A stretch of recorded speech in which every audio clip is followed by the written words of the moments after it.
الإمام أحمد رضا خان هو من أئمة أهل السنة والجماعة، حيث إن مذهبه حنفي، عقيدة الإمام الماتريدي رحمه الله تعالى، وكان قادريا مشربا، كان مسكنه فبريلي، وكان كلامه حينما قال لا إله إلا الله محمد رسول الله صلى الله عليه وسلم، الله أحد لا معبود إلا الله، ومحمد صلى الله عليه وسلم رسوله الصادق، آمنت به وديني هو دين المسلمين، وكل معبود سوى الله تعالى باطل، أن يوم القيامة لا يبدأ الحساب إلا إذا شفع الحبيب صلى الله عليه وسلم.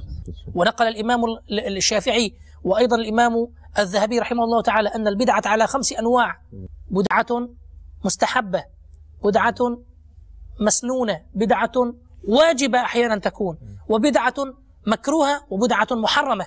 شاهد السلسلة سيرة الإمام أحمد رضا خان عليه رحمة الرحمن مع الترجمة الأردية يوم الجمعة في المدينة المنورة في الساعة 9 ليلة، وفي باكستان في الساعة 11 ليلة، على القناة المدني. صلوا على الحبيب صلى الله تعالى على محمद। मुझे अपनी और सारी दुनिया के लोगों की इस्लाह की कोशिश करनी है इंशाअल्लाह।